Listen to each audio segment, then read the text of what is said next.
your child should be more motivated to participate in the mealtime and have a better response to eating because they're gonna feel hungry. Hey, you're listening to The Rare Life. I'm your host, Madeline Cheney.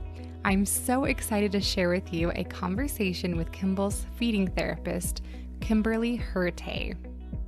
Feeding struggles in one way or another are actually super common. In this episode, Kimberly gives us some practical strategies that we can use to help them increase their variety and quantity at the table. Each of them are fun and creative, and so it's also there to help give a positive feeding experience, which I really appreciate. In this episode, Kimberly shares when a child should be receiving feeding therapy. So that may be of interest for those of you that are listening that are not seeing a feeding therapist and may benefit from one. Depending on your experience in the feeding world, some of these may be review and some of them may be brand new that you've never heard. But there are several strategies that she shares. And so instead of being overwhelmed by the amount of ideas, I encourage all of us to pick one and work on it. And then once that comes naturally, to pick another and work on it. It's been a successful way that we've been able to go about feeding therapy with Kimball because it can be a very slow and frustrating process. For about 9 months, we were receiving feeding therapy visits from an occupational therapist in early intervention. It was such a stressful topic for me because at this point, Kimball was not eating anything. He wouldn't put anything in his mouth. He had an extreme oral aversion. And it was so stressful that I failed to even put him in his high chair most days. I would feel really proud of myself if I put him in his high chair even once a week.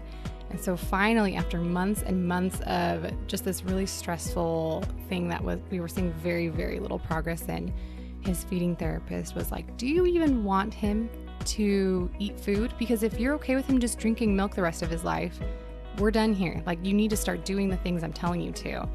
And I was like, well, we're moving soon. And she was like, hey, once you move in and you get settled in, I encourage you to just go full force and really dig in and commit if this really is what you want for him. And I was like, okay. So we moved in and we got all settled, and then we started bringing Kimball to our local hospital outpatient therapy, and we met Kimberly. And because of that kind of pep talk that chastisement from his previous feeding therapist, I was ready to go. I was ready to really make some progress in his feeding. And so Kimberly was so great. I immediately liked her and trusted her, which is not a given for me. It takes me a little bit sometimes to warm up, but she is so great. And I hope that you will feel that too in this 30-minute episode that you're with her.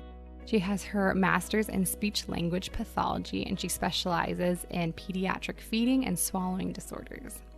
She hails from Colorado and lives in Utah with her husband, Kyle. She is a lover of backpacking and her chocolate lab. Let's jump into our conversation. Hi, Kimberly. Thank you for joining me today. Hey, of course. So, I am really excited to talk about feeding, and specifically for children that have a rougher time, to put it lightly, in the feeding sphere.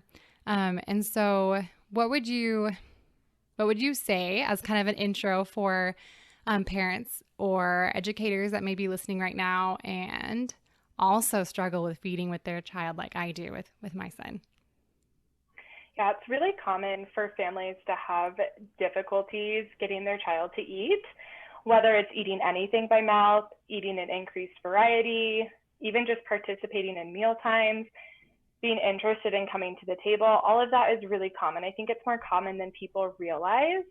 And there's a lot of really simple things and simple strategies that families can implement to get started in the right direction with more positive meal times, which can really have a huge impact on like your overall day and just the dynamics of your family.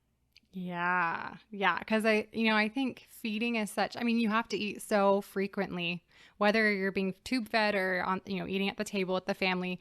It's such a frequent thing that it really takes over your whole life. So if you're having positive experiences with eating with your child, then your whole day is more positive. And when you hit those roadblocks and you're frustrated and they're frustrated, then, it can really affect your whole day and therefore your whole life, day to day. Totally. It's a very emotionally driven area too. There's a lot of emotion around meal times and eating. And so it can cause a lot of stress and anxiety for families. And I see that every day. Yeah, that totally makes sense.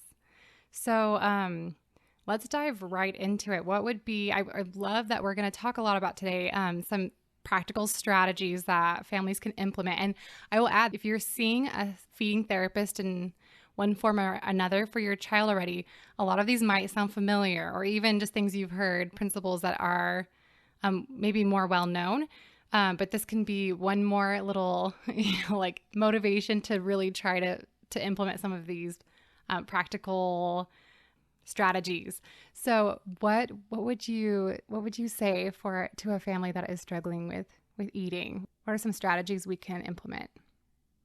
So the first thing that I always talk about with every family that comes in, the number one question I ask is, what is your schedule and your routine around feeding? I really like to know, I say start to finish in a 24-hour time period, when is your child being offered food and what does it look like when they're being offered it? So I really like to get detailed information on, are you sitting down for meal times? Is the family sitting together? Is it stressful? Are parents using positive words to describe meal times? We really kind of hone in on what that schedule looks like. And that's always the number one thing that I recommend families typically change. Most people come in with an atypical mealtime routine for their child. If feeding your child has been difficult, you tend to do whatever you can to get them to eat. Right. Kids tend to eat more if they're not in a stressful situation. So maybe while they're playing on the ground, they're snacking on graham crackers, or they have their goldfish in their little snack cup that they're walking around the house with. And parents are counting that as a win because they're eating, which is so true. And those are things to celebrate. But I always tell families, you're going to get more in the long run if you can have a structured schedule. The benefits to a structured schedule are going to be increased hunger drives. And so kids are going to have periods where they're eating and they're getting their stomachs full, and then periods where it's empty. So when it comes time to the next mealtime, your child should be more motivated to participate in the mealtime and have a better response to eating because they're going to feel hungry. Right. I remember that was one of the first things we talked about when we came into you with Kimball. And we were able to finally, it's hard, especially when you want them to gain weight and you want them to eat. It's so hard to say no to them when they want food because you're like, you just want them to eat. But when we actually started doing that, it took a while. Once we started finally implementing a schedule and saying no to him between meal times, we saw a huge increase in how much he was eating. And so that was really, I can get behind you on that one and say it works. Yes. It usually takes parents a couple sessions. And just like you did, you came in and said, like, we're closer, but we're not quite there. A lot of the times it takes a couple sessions for people to really figure out, because it's changing your whole routine and how your whole day works. Right. And there's a couple of strategies that I tell people, if they're like, well, my child doesn't even want to come to the table. A couple of things that I encourage people to do is like a visual schedule. And so your child knows breakfast, snack, lunch, snack, dinner. So they have a visual schedule that they can check off. They know what the expectation is. Creating kind of a fun, positive routine around it. We always wash our hands. We listen to a song about participating in a mealtime. Then we sit at the table. Timers can be really helpful. There's lots of apps with visual timers depending on the age of your child. You could set like a visual timer for 5 minutes or maybe even 2 minutes if it's early in the process. And the child can count down to when they're allowed to get up and leave the table. But setting that expectation that every single mealtime they're coming to the table and they get to choose if they're going to eat or not, but they at least have to participate in that structured schedule and routine. Yeah, I really like that. The other thing I encourage people to do is sit down and eat together as a family. Oftentimes parents are stressed and they're dealing with a lot of different things and you're juggling a lot of different aspects. But one of the best things you can do is sit down and participate in that mealtime with your child. If they're going to see you eating, they're going to be more likely to eat. And you're going to default less to distractions. A lot of people will try to use like videos or things like that to keep their kids sitting and entertained. And as much as you can, I encourage parents to be the entertainment. to sit down and talk and chat and discuss the food and interact with the food together, because it leads to a more positive mealtime experience for you and for the child. Yeah. And we've even had a couple of times where Kimball tried a food that I was like, he tried soup, and we were so surprised. And that was because we were all sitting and eating soup, and we gave him a bite from our bowl, and he was so excited and he wanted more and more. So I think that can also be a good opportunity to give them some of the food you're eating, and they might be more open to it. Totally. Yeah, I hear parents say all the time, they want what's on my plate, not what's on their plate. Yeah, totally. Just like you were saying with the soup and Kimball being excited to engage with a new food just because you guys were eating it, that's typically what I encourage families to do. You always want to make sure that you're offering at least one familiar food, because your child's going to feel more safe at the table and at the mealtime if there's something that they can safely participate in. And then I always encourage families to offer whatever they're eating or at least one new food per mealtime. Kids are going to be more likely to engage with it if it's a small portion. A lot of the times I see parents come in and they'll put a big scoop of something new on the child's plate, and immediately the child gets really nervous because what they see when they look at that plate is that large portion of that new food. So I always tell people to stick with something really small. Do a small piece, less than a tablespoon of something new. And then if the child's interested in it and accepts bites of it, they can totally have more. Yeah, totally. I've really seen that too. But we can't expect kids to eat new foods if they're never exposed to new foods. And so the safest, best way to expose them is just at a mealtime. When you guys are all participating in eating the same thing, that's a really safe exposure opportunity for your child. Yeah, totally. Which kind of goes into the division of responsibility in feeding. Ellen Satter is a dietitian, and she came out with this idea of the division of responsibility in feeding. And it talks about how the parent is responsible for what they offer, when they offer it, and where they offer it. And the child is responsible and in charge of if they're going to eat it and how much they're going to eat. And when I can talk with parents about that division of responsibility and encourage people to stick with their area, we tend to see children do a lot more and be a lot more interested in eating and overall have a more positive mealtime experience. Yeah. Yeah, I think it's easy to want to force them, but there really isn't anything you can do to force them to eat. In fact, it often backfires when you get really totally eat it. They're like, nope. Yep. Food is one of the number one things kids can control in their life. So much of their lives are outside of their control. And food is one thing that they can say no to, and they can be firm in that, and there's nothing we can do about it. So a lot of the times kids are exerting control with food. And since it is such an emotional area, parents get really upset about it too. And so there's often a little power struggle there. Yeah. And the kid almost always wins. And that's typically what I hear from parents who come in and are frustrated with a selective eater and they can't get them to eat anything else. Parents always tell me dinner is ending in arguments and timeouts. And that's the number one thing I say to change.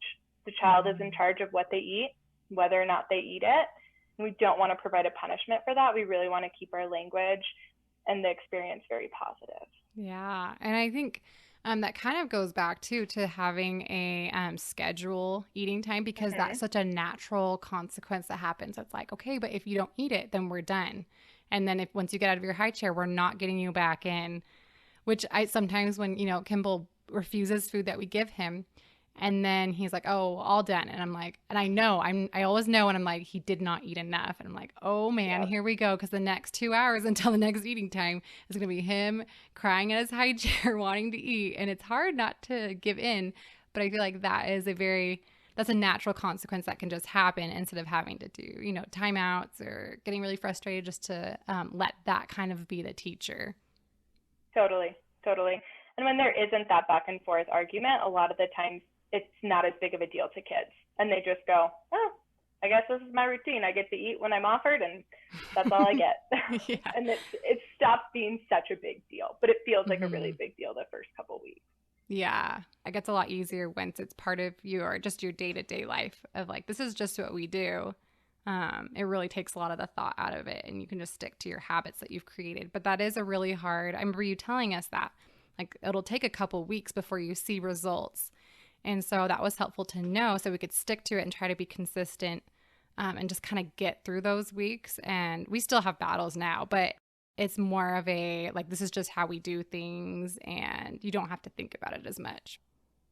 Totally. There's a lot of positive, simple strategies that you can incorporate into a mealtime to have your child be more interested in exploring new foods. I always encourage people to, I have a lot of parents come in and say, my kid wants to play with food, or they're more interested in playing with it than eating it. And I always say, that's awesome. Kids learn through play. Play is how they engage with their environment and how they learn new skills. And so I always encourage families to have fun and be playful with food. When something is new or scary, playing with it typically makes a child feel more safe.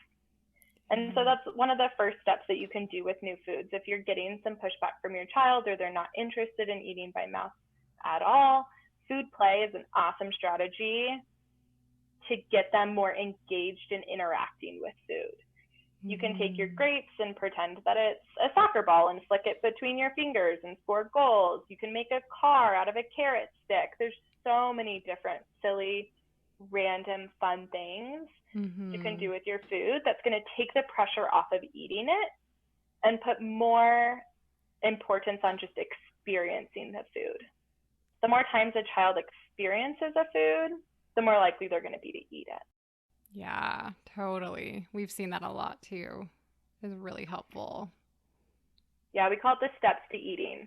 Before a child's going to chew and swallow a food, they have to be able to be in the same room with it, to look at it, to smell it, to touch it with a fork, to touch it with their finger, to bring it anywhere near their face, to put it inside their mouth.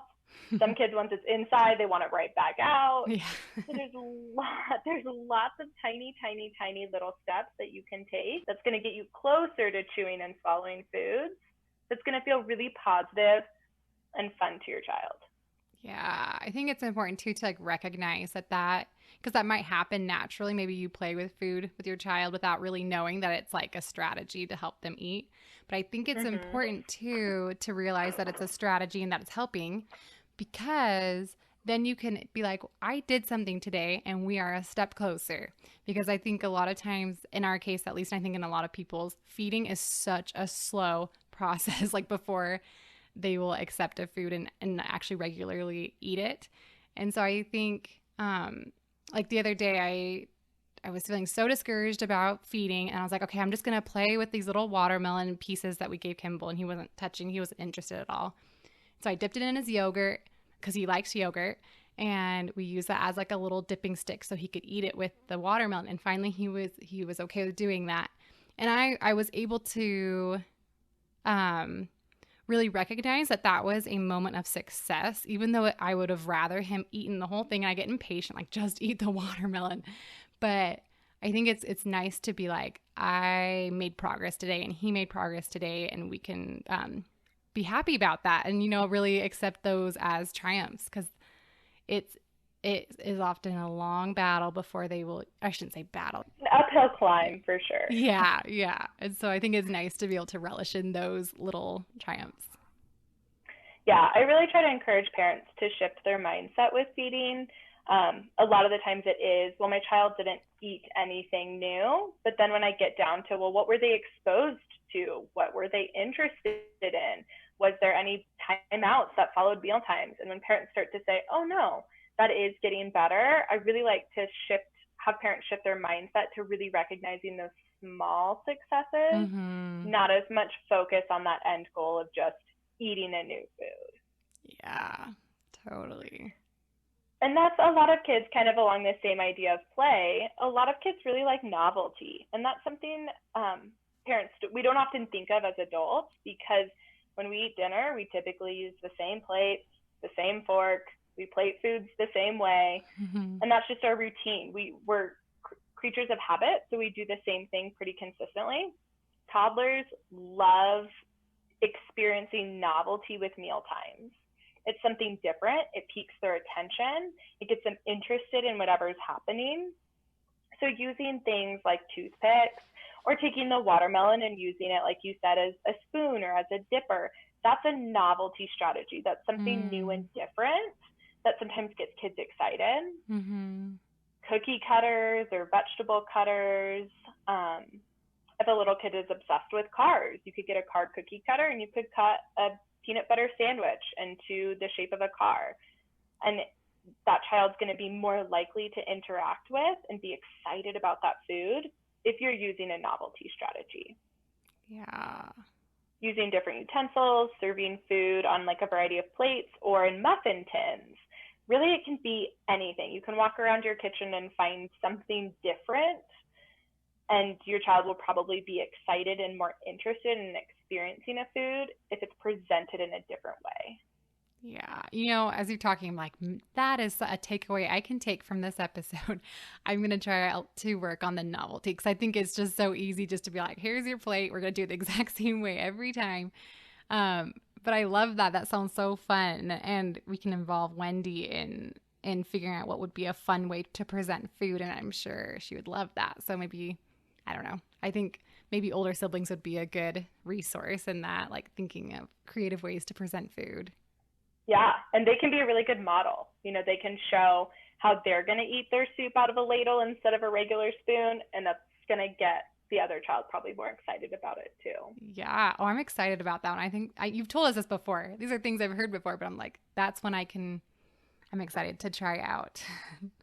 Totally. And a lot of it is repetition, hearing the same thing consistently and choosing one strategy to work on at a time. A lot of the times you're given a list of 5 or 10 different things to do, and that's just not achievable. Yeah. So I encourage parents, choose one strategy. This week, focus on novelty.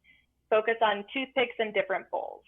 And then if you can focus just on that piece and implement that strategy and get comfortable with that strategy, then you can add another one to the table the week after. Totally. Because a lot of times, like if I feel like I have a ton of things I want to try and I'm excited about them, none of them happen because I'm like so overwhelmed by them.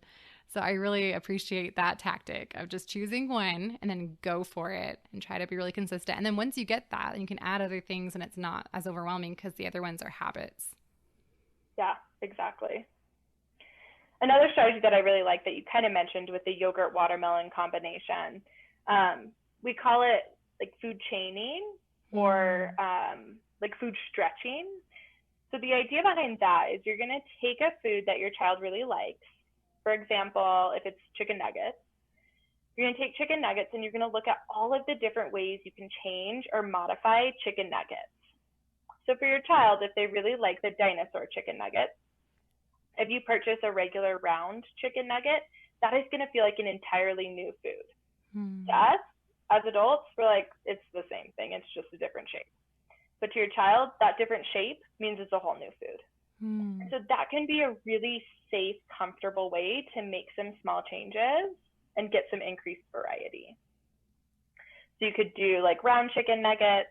You could do a Chick-fil-A chicken nugget, which is going to be a little bit of a different type of meat, a little bit of a different flavor. Chicken patties, like a chicken patty sandwich, is going to be a lot bigger. So you can look at really small steps instead of trying to do like a huge jump. And then you can add a lot of increased variety with those small steps. Yeah, I really like that. And that might feel safer for them, you know, just taking these smaller steps instead of like, and now here's pasta where it's so different. Totally. It feels safe and it feels a lot more positive. And then when they take a bite of something new and they realize that it's good and it's familiar and it's similar to what they like, they get excited that they got to be successful and try something new too. Yeah, I really like that. Another way to get older siblings engaged, because I feel like that's a lot of family dynamics too, is how to have the whole family participating. One of my favorite strategies, depending on the child's age, is being like a food scientist or food explorer. And so what that does is it utilizes the 5 senses. And so you're going to take a food, whether it's a new food or familiar food, and you're going to talk about what it looks like, what it smells like, what it feels like, what it sounds like when someone eats it or you crunch it with your fingers, and then what it tastes like. And I have a handout that I give families that lays this out in a table. And so then you can bring that paper to the table, and it's something to talk about at dinner, and it's a way to get engaged with a new food. Yeah. So everyone, you can do it a couple different ways. You could have everyone in the family choose a different sense that they describe and write down on the paper. One person can be in charge of talking about all of it for one food, and then you can rotate it to a different food. But it's a really easy, safe way to get everyone involved in talking about food and exposing in a really safe, positive way. Yeah. Can we put a link to that in the show notes? Can we share that? Totally. Awesome. Totally. So yeah, that will be in the show notes. So I feel like that also kind of goes along with food play when we're talking about food play, because it just helps them become more familiar with it, like another way to play with your food. Yeah.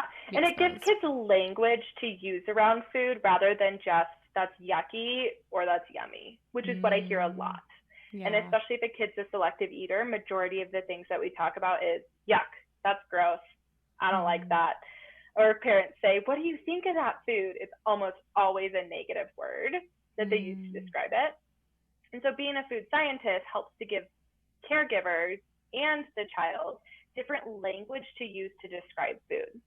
So if I have a child take a bite of something new, like if they went to take a bite of a strawberry, instead of saying yuck, I would say, what does it feel like in your mouth? It feels wet. It feels slimy. It feels squishy. It's juicy. It's sweet. You would use different words to describe it as opposed to just yuck and yum. Right. Yeah, that totally makes sense. Because I think that probably even just goes into adulthood too, of like your relationship with food, and it's not so black and white, like good and bad and yummy and yucky, where they have all these different nuanced flavors and characteristics. That totally makes sense. And you can use it with young kids. I just encourage parents at the beginning to give them the language. They're not going to come up with those terms themselves, but if you model it for them consistently, they totally will. Yeah. Yeah, that's great. What are some feeding tools that you typically recommend for families? Yeah, one of the most important things that I encourage families to look at is their seating at home and how the child is seated for meal times. We always encourage good posture and stability for more success with eating.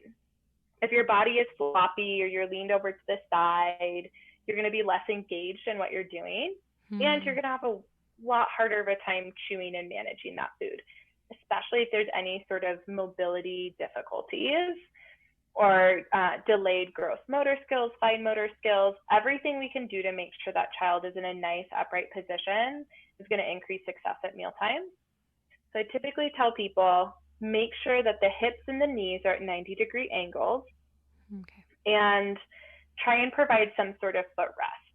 Because if you think about you as an adult, if you were to sit on like a bar stool or an elevated stool, we typically don't like our feet to hang. Yeah. The first thing I'm doing is like trying to wrap my feet around the edge, find something to rest my feet on. And a lot of high chairs, kids are left with their feet dangling. That's interesting. So most people don't think about it. Yeah.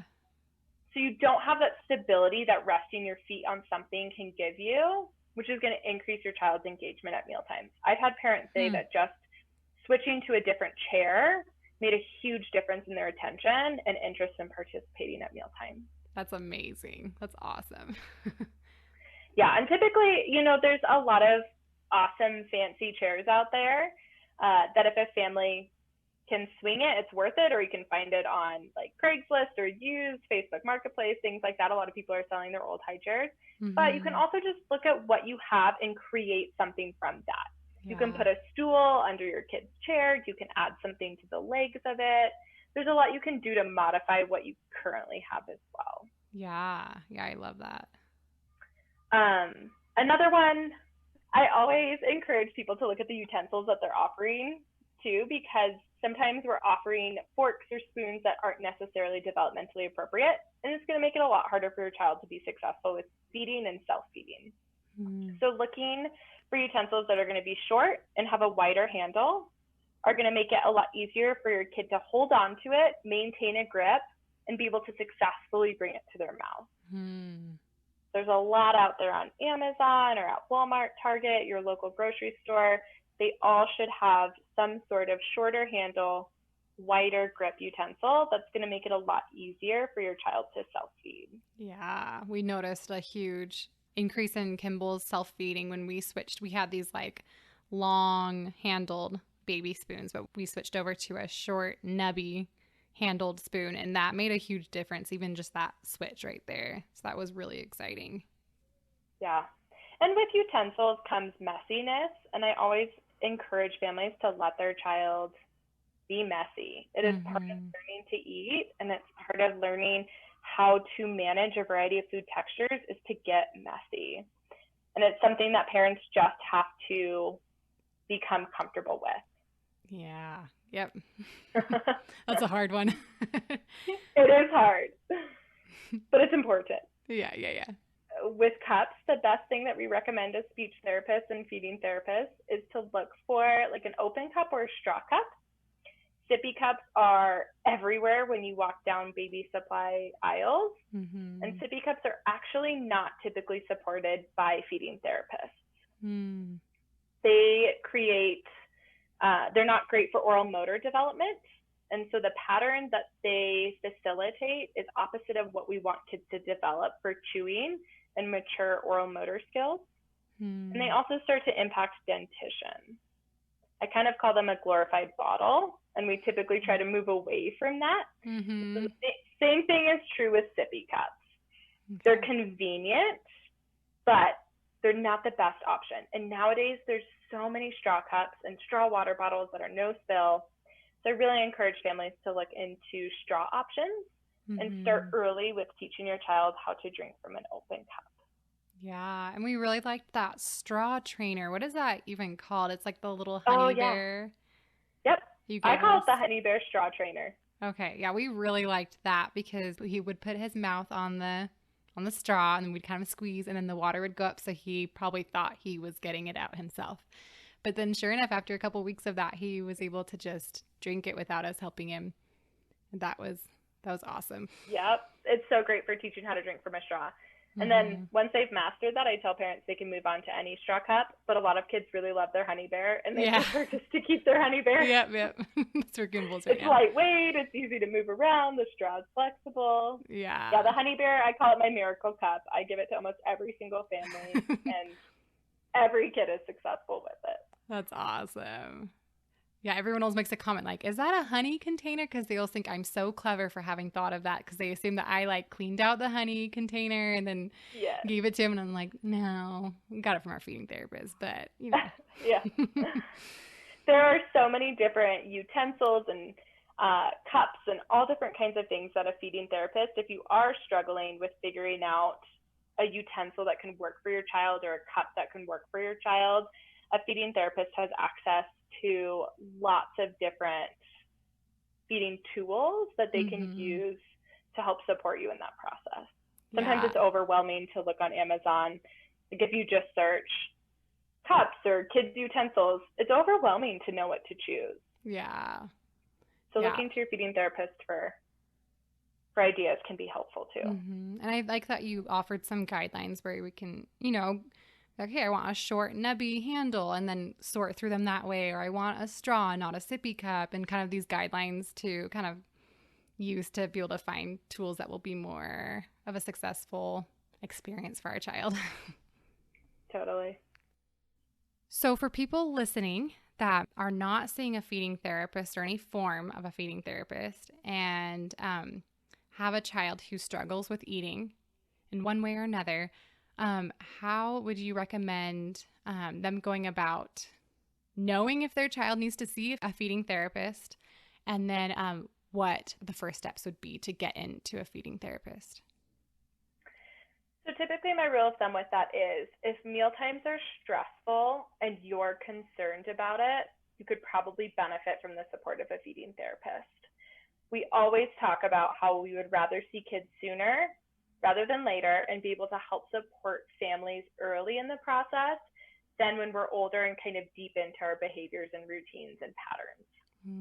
So if you're feeling stressed and you feel like you need more ideas and support to get through some of these feeding difficulties, I encourage all families to go and seek help from a feeding therapist. The best way to do that, so there's two different disciplines that work on feeding therapy. Typically, it kind of depends on where you live. Speech language pathologists and occupational therapists oftentimes both work with children with feeding challenges. So seeking out a speech language pathologist or an occupational therapist in your area can be a great starting point. You can typically do that through early intervention if the child's under 3, through like a private therapy company, an outpatient clinic associated with a local hospital. Asking your pediatrician or anyone on your medical team how to get in touch with a feeding therapist is usually a good starting point. Yeah, I really like that. And like, what's the worst that will happen? Maybe you'll go in and they'll be like, yeah, like maybe you'll work with them only for a few times and maybe you'll be like, okay, we've made progress. We don't need to keep seeing each other. Like that's the worst case scenario. Best case scenario is you're like, I'm so glad I came in here and we will continue this for a long time and continue to make strides and help reduce the stress of eating time. Totally. So I would love to kind of wrap up with a pep talk to parents who have children who are selective eaters, because everyone who's in that situation knows it is a really challenging thing to be up against. So what can you say to encourage us? The number one thing that I would say is be consistent. Find small steps that you can take and be consistent in them. It's okay for progress to be slow.